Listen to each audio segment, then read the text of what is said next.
Hello and welcome to another edition of Mr. Appel's Math Lessons. Today we're going to be working with Lesson 9 from Module 2, Sums and Differences of Decimals. So before you start, the requirements for today are, I want you to watch this video and I want you to take notes on the pamphlet that I give to you. And after you take your notes, then come up and see me. I may ask you a couple questions before I set you working on the next task. So let's get started. So we're working with sums and differences of decimals. So you may ask, why, Mr. Appel, do I have fractions here? Well, because, remember what we said last week in another lesson, a decimal is a fraction whose denominator is a power of 10. As long as we can get the denominator to be a power of 10, we know that we can easily convert it to a decimal. So I'm going to rewrite example 1, so it's vertical. So it's going to be 25 3/10. Plus 376 77/100. I can't add those together right now because they do not have common denominators. So I'm going to make them have common denominators. Easiest way to do that would be I can convert this fraction, the 3/10, to have a 100 as a denominator. I'm going to multiply this times 10. Multiply this times 10, and because 10/10 is 1, we know that we're not going to change the value, we're just changing the numbers. So that would give us our new fraction. Our new numbers would be 25 30/100 plus 376 77/100. Now we can add that together because we have common denominators. Now, let's see if we can easily convert this to decimals.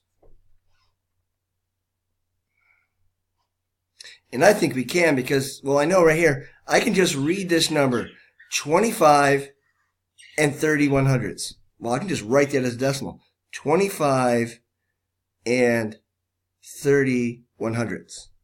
And then I can just write this number, I can say it, 376 77/100. Now I'm just going to write it out.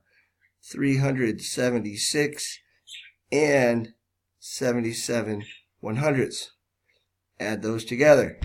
So now we have a fraction and a decimal of the same problem. Moving down to the next problem. Ooh, I gotta get rid of that. This is going to say similar things, except now I don't have easy denominators. Well, it's not going to be too bad because 5 goes into 10 easily and 2 goes into 10 easily. So I can really convert that pretty quickly, actually. So I got 426 1/5 minus 275 1/2. I can't subtract those yet because I don't have common denominators, and I want to have a common denominator that is a power of 10, which is perfect because 5 and 2 both go into 10. So let's just rewrite this. Going this way. 426 to make this 10 on the bottom. I have to multiply the bottom by 2, and I'm multiplying the top by 2 because 2 over 2 is 1, does not change the value, minus 275 5/10 because 5/10 is equivalent to 1/2.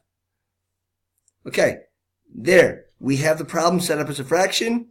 We know we can solve this based on what we did last week. If you have to borrow, you know you borrow from the ones column.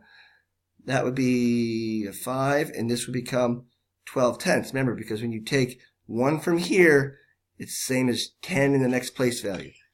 Now, one last thing. I'm going to convert this to a decimal. And that's going to give me 426 2/10.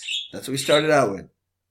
And then minus 275 5/10. And if you notice this one here, we had to borrow in this one to make this, to be able to subtract. We would have to do the same here. We would have to borrow from here to subtract here. So whether you're working with decimals or fractions, you're going to have to borrow in either case. Last one we're going to work on. Okay, Samantha and her friends are going on a road trip that is 245 and 7/50 miles long. They've already driven 128 and 53 100ths. How much further do they have to drive? So first you have to figure out, is this an add or subtract? Are we looking for a sum or a difference? So really quick, I'm going to do a quick drawing. They said they're going on a road trip that's 245. So 245 and 7/50. Okay. And they've already driven 128 and 53 100ths. So that means we're trying to figure out what is the rest of the way. So I have to take my total, which is 245 and 7/50 minus 128 and 53 100ths. I cannot subtract that yet because I do not have common denominators, so I'm just going to rewrite it as 245. And I know that 50 can go to 100 just by multiplying by 2. And that means 7 would become 14 because I'm also multiplying by 2. Subtract 128 and 53 100ths. Now I have common denominators. I would have to borrow in this case because 14 is not bigger than 53.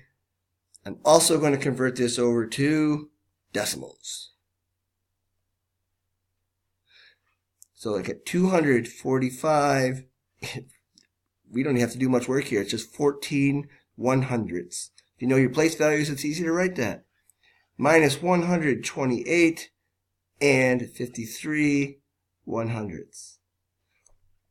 That's all I'm going to do for this lesson. So after you have written down these notes and you're kind of sure what you're doing, please come see me. And I will ask you a couple questions if I think you need it, and then I will set you on to the next task. Thank you for watching, and have a nice day.